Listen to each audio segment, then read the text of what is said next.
Ladies and gentlemen, welcome back to the channel for another video on Marvel Contest of Champions. Don't freeze, I never freeze. As Black Panther says in the film, Black Panther, good film. I love this t-shirt. But in any case, that's not the subject of this video. But we are going to be talking about some kind of ferocious space creature called Sabretooth. And just before we get into the minutiae of the video, please consider hitting the subscribe button and putting post notifications on so you get to see my videos when they pop up. Thanks. And now with self-promotion out of the way, let's focus on Victor Creed. Initially, let's learn something about the source material and comic book history of the character before delving into abilities and why this guy is such a pivotal member of everybody's roster. Let's kick things off and talk about Victor Creed.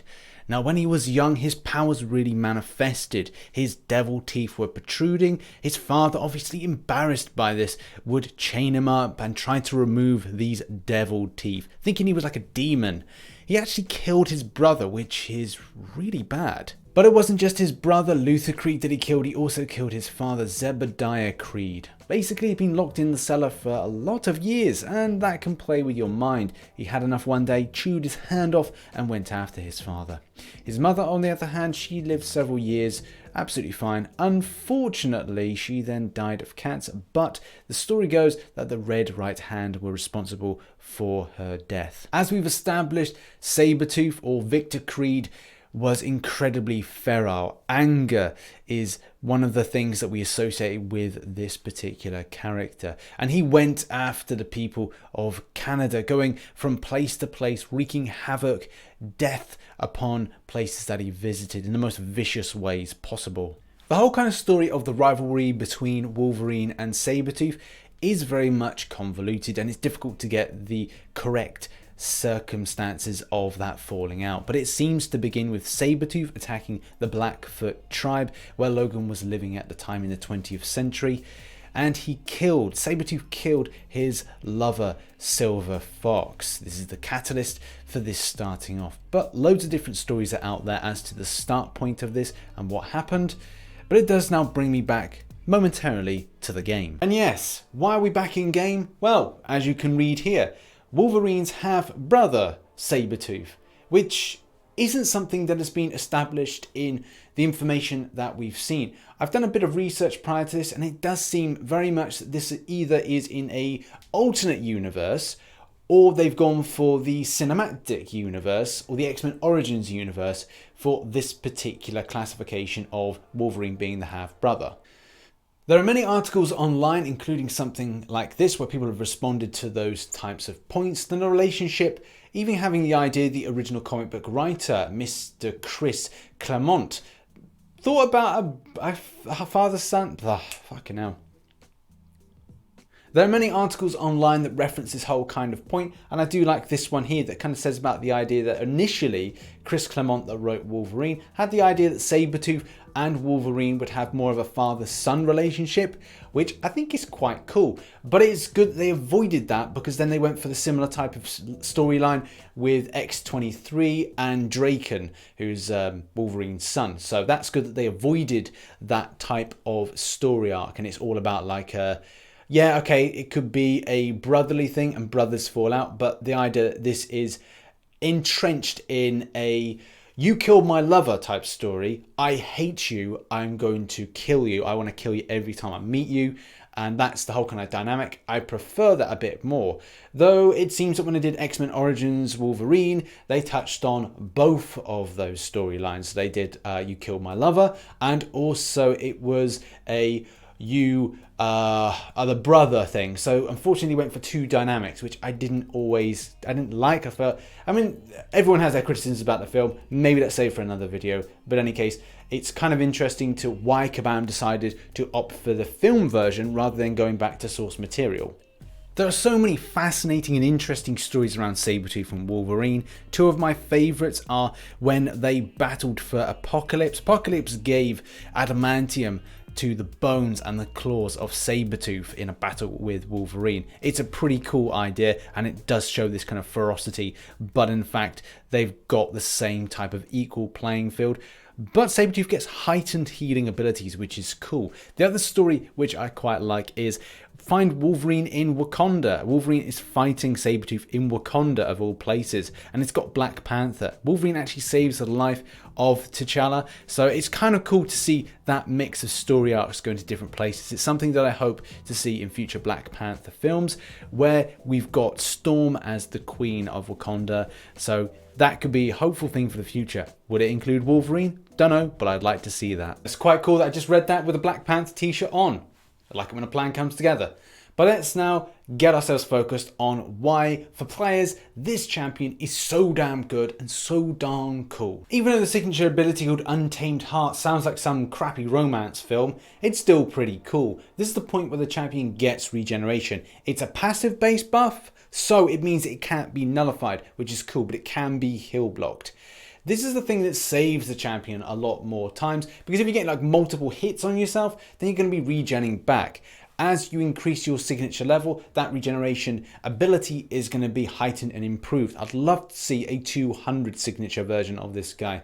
But also, it's beneficial for your Fury buffs, because it means that that passive is going to improve your ability accuracy. Happy days. Immunity to cold damage is essential. We need more champions like this in the future. Maybe a bit doubtful, like why this champion should have it. But I do see it that it's like more feral, so therefore it's like it's like a polar bear essentially. A polar bear that's crossed with a tiger, that's kind of all these kind of ferocious animals in one. So yeah, I get the logic with that. And also something about Sabretooths being able to withstand stuff. I mean, you've seen Ice Age. I guess Kabam have seen Ice Age and gone, yeah, they can survive it, so meh. Sabretooth also has this kind of persistent charge thing, which a lot of champions nowadays that are being implemented do have. Something they take from fight to fight and allows them to store something or reuse something fight for fight. And it's all about Furies for this guy. So one thing that I really enjoyed doing when I was kind of prepping some videos for this, it was that the idea that you could take a chunk of Furies and go from battle to battle with the Furies stacking up. So I went from the first battle, stored up 5 Furies against a Winter Soldier, went into a Captain Marvel fight with a further 5, and then went into a Juggernaut fight with a further 5. So 15 Fury charges. Tasty. And it's pretty obvious that the damage then stacked up and the amount of hits required in order to kill off the enemy was a lot less. So that is something that I do love. It does mean that this champion is going to be an ultimate questing champion, and I should really rank for him pretty soon and utilize him a lot more. Though I am saving myself for a big 5-star opening as to then which ones I'm then going to rank up to rank 4 or maybe even another rank 5 65. But I'm very specific on who I decide to take up. But this one is a strong contender. One thing I was a little bit worried about is when I first experimented with the character, how I end up gaining those Fury buffs, and is it easy to do? And the answer is yes. With a lot of champions, they're very specific in the way that you build up certain positive based effects. Say, for example, Proxima Midnight is all about doing things like intercepts, and you go from a different mission to a different mission to a different mission. But with this guy, it's pretty much easy peasy lemon squeezy. Sometimes it's easy to just get a passive just like that. You may get off the back of a special. Or one way is when you see the normal one. So you see the normal Fury buff, you then just swipe back and then wait. He does a rawr, and then you're able to go, hey, I've got one of those passives. And these are the things that then from fight to fight, you'll then take. So you'll take 5 from one, go to the next one, go to the next one, and they build and build and build. But there is a limit to how many you can actually convert. So 15 is the most you can convert. So say you got that pop up. Oh, I'm swiping back. I've got 15. Oh, it's not building. So it's not going up. Yeah, that's just the limit that the champion has. If it went too far, man, it would just be absolutely ridiculous and complete overkill. So Kabam have to make sure they keep a lid on things. You have several options of what specials you want to use, whether or not you want to convert a Fury attack, whether or not you want to do bleed, or whether or not you want to get a stronger Fury attack with the L3. Your choices are there. Largely, I played about with either using the L1 to begin with, then spamming loads of L2s. But how you play the champion is completely up to you. But I am really loving this champion a little bit more. Now I have a bit more time to look at champions in a bit more depth and kind of go, okay, so this one may be the next contender to be put up further in my roster, and here's the reasons why. There are a whole host of new synergies that are being put in for mutants that interact with Sabretooth. Synergies do help out quite a bit.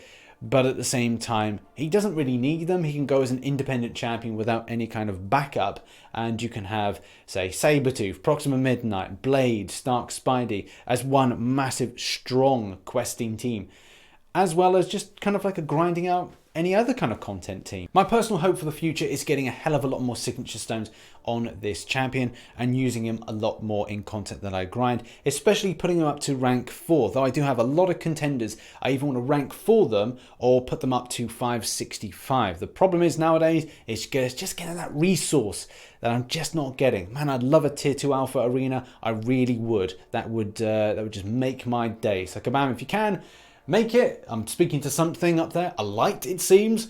Please make that thing happen. In any case, guys, that's been a little kind of review meets kind of new love affair that I have with this champion. If you enjoyed videos like this, if you like the comic book history side of things, which I'm going to be putting into a lot of these kind of champion reviews in the future, then make sure you keep subscribing to the channel, put post notifications on, hit the like button if you enjoyed the video, have a comment if you want to have a comment, and in any case, yeah, catching a live stream soon. I've been Rich the Man, and see you in the next one. Bye-bye for now.